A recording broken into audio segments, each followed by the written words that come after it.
Walter Clayton Jr. was the star of this year's March Madness, putting together one of the best runs we've seen on the way to a national title. But all season long, he showed some important progress in ways that made him a more appealing prospect. Now, he's a smaller guard at 6'2 or 6'3 in shoes with a 6'4 wingspan, but his ability to shoot the ball in numerous ways, including a dynamic game off the bounce, along with the improvements he made both at the rim and as a passer, make his appeal fairly easy to see. Now, he will have to prove himself defensively, and he's not the most consistent decision maker or passer, but he brings a valuable skill set as a shooter and shot maker, and one that's never been afraid of the moment. Now, there's a few guys who belong in the conversation for best shooter in the draft, but Clayton's name has to get brought up early and often. His combination of confidence, volume, and versatility on and off the ball is really tough to compete with, and it makes him one of the more dynamic offensive players in the class. But the way he can do it off the dribble is what leads the way. He's got a lightning fast release from the ground up, starting with his comfort to use any footwork necessary. His gathers out of moves are also exceptional, and he has clear NBA range.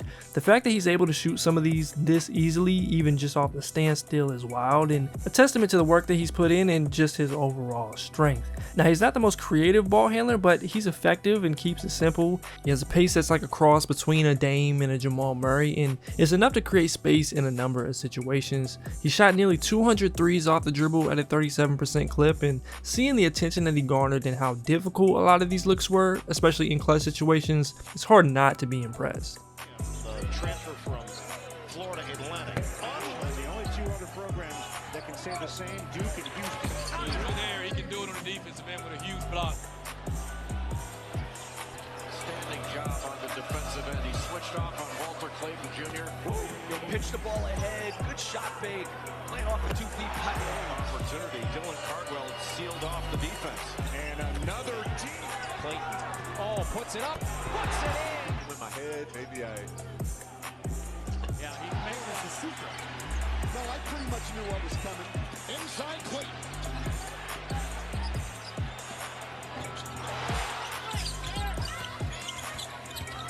Chinulu again with a steal to try to free up a lane for Clayton. Now they got the switch. He's built like a point guard. To go. Florida looking to extend its lead. Clayton. Don't let Clayton get it back.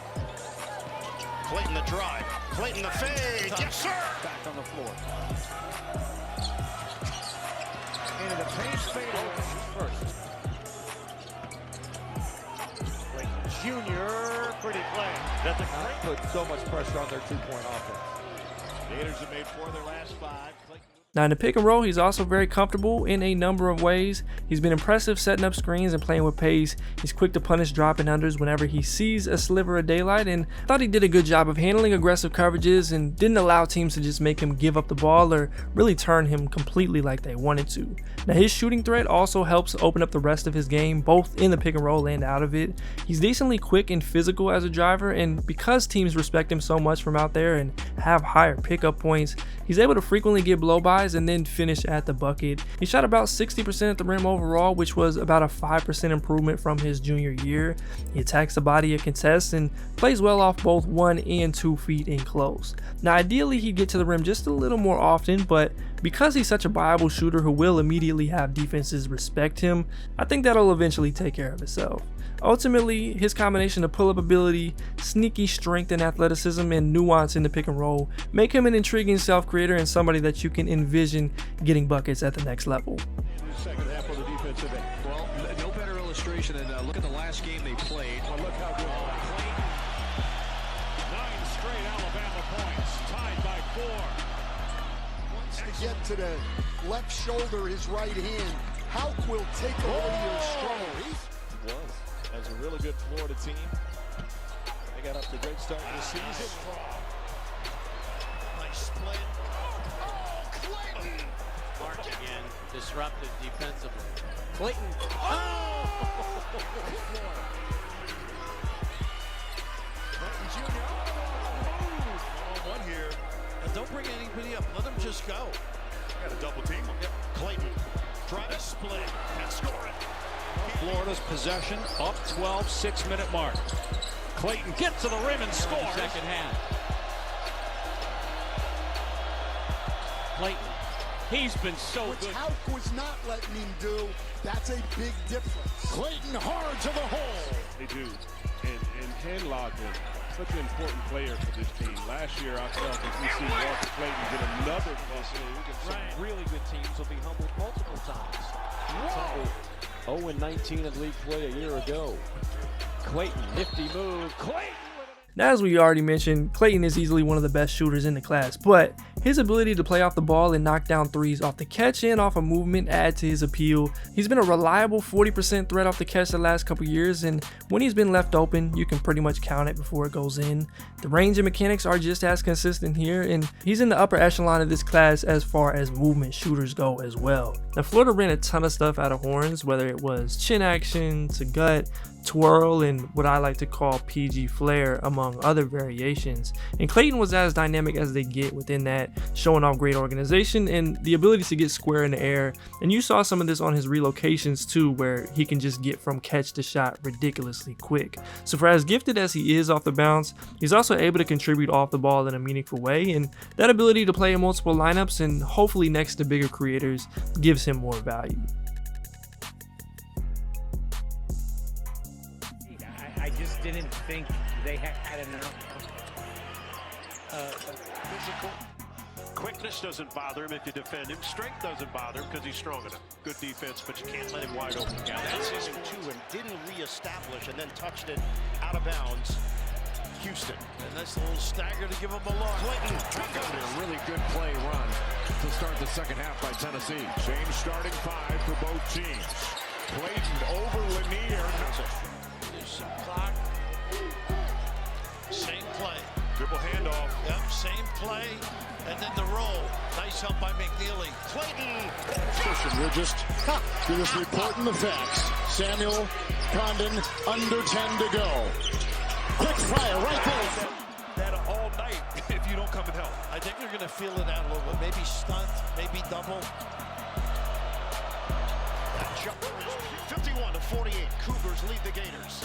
There's that little play they like to run. Clayton gets to the hoop. Now, while Clayton still has his share of things that he needs to improve as a passer and overall playmaker, he made important progress this year in a way that really helped his projection as an NBA player. Now, he's not someone that'll wow you with the type of advanced reads that he can make, but he's become more reliable at making you pay for committing to the ball off the attention that he draws. He can make most basic reads in the pick and roll and as a driver, and he's done a good job of pushing pace in transition and finding the open man on hit-aheads. He went from about 2.5 assists a game up over 4 while still on a similar usage and turnover rate, and in general it gave reason to be more confident in him as an offensive player at the next level. Now we'll talk about what he can improve here in a second, but the strides that he's made as a passer along with what's an impressive scoring package make him someone that has clear appeal, even if it is as more of a compliment.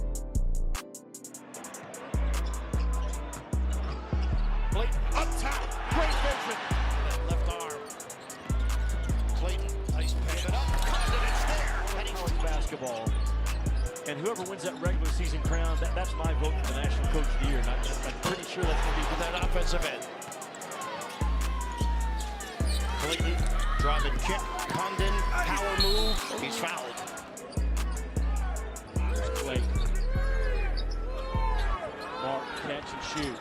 Yeah, vaulted into the title game. There's a takeaway. What a pass. What a lead feed.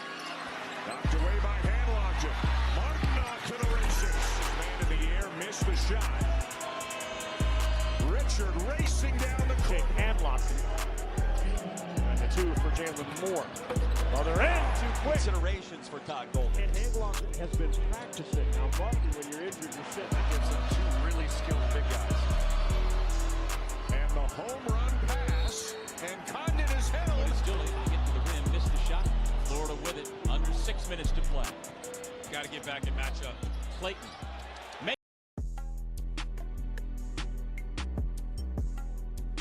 Now, as important as those improvements were as a passer and decision maker, it is still the thing that would worry me most about him offensively. He doesn't need to be whatever we want to define as a true point guard or a savant reading the floor, but he can be a lot sharper in his decision making and vision, especially playing downhill. He still has quite a few moments where he'll opt for a contested look at the rim with open kickouts. He's not the most versatile passer in the types of passes that he can get to accurately, and I'm not sure he'll be able to control pace and lead the offense for more than just stretches. Now, part of this comes from the mentality of being in an important scoring and creating role, which usually comes with some natural and needed tunnel vision, and I'd imagine that shifts early when he has all-stars and better play finishers around him, but the habits have been questionable enough to wonder if he can grow into that starting point guard level guy or just avoid being more of a smaller scoring guard. Clayton comes to the ball, defended by Francis. Wow, nice fingers, cross court. Is of the job that Todd Golden has done not only at Florida but when he was in San Francisco as well. 3 years as an assistant there under Kyle Schmidt. In the paint right away, getting downhill, having success. Double team, so go upstairs and make it. What a move by Clayton. Now, this is a whole lot lower on the list of concerns than the other spots because he was good as a finisher this year, and I think he's a better athlete than he gets credit, but he can get out of control around the bucket and leave some points on the table, especially in the half court. So I think making it a point of emphasis to just be more aware of his options heading downhill, opting for the floater just slightly more, and continuing to grow using both hands should make him just fine for smaller guard standards. It's just something that stood out over the course of the season and in the past as well. Down the pipe, goes in, layup, Swan.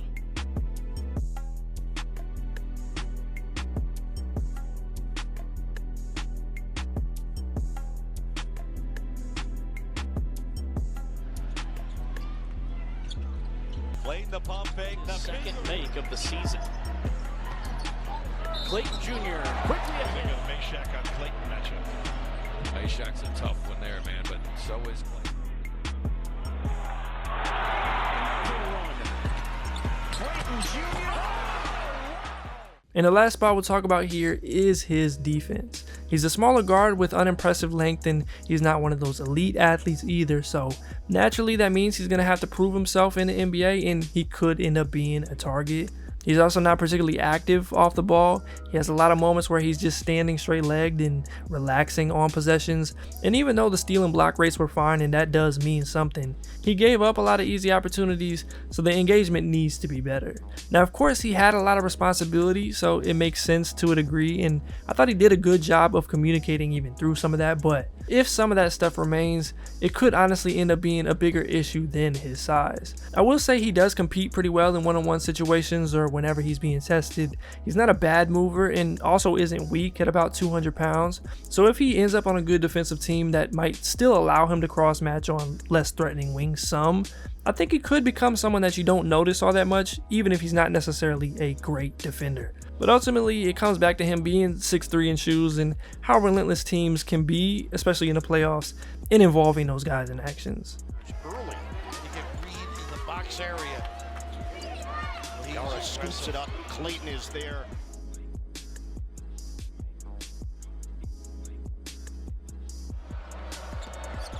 Uzan using the screen. They switch it now with Clayton defensively.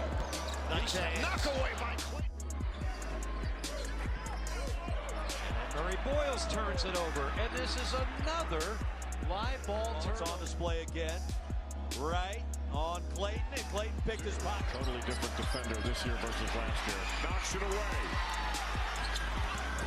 Lays it in. Closer.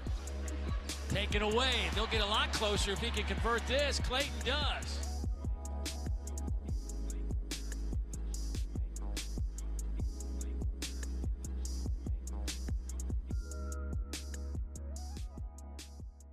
Now, I wanted to give it time to breathe after the tournament, and I actually ended up being a little higher on Walter Clayton late in the year. I think he has a shot at being a secondary creator as someone that bends defenses with his shooting on a team with some bigger playmakers. And in the lesser version, I think he comes in and could get buckets as a six-man and instant offense guy. Defensively, he's another player that's probably too small to not play a lot at the point of attack.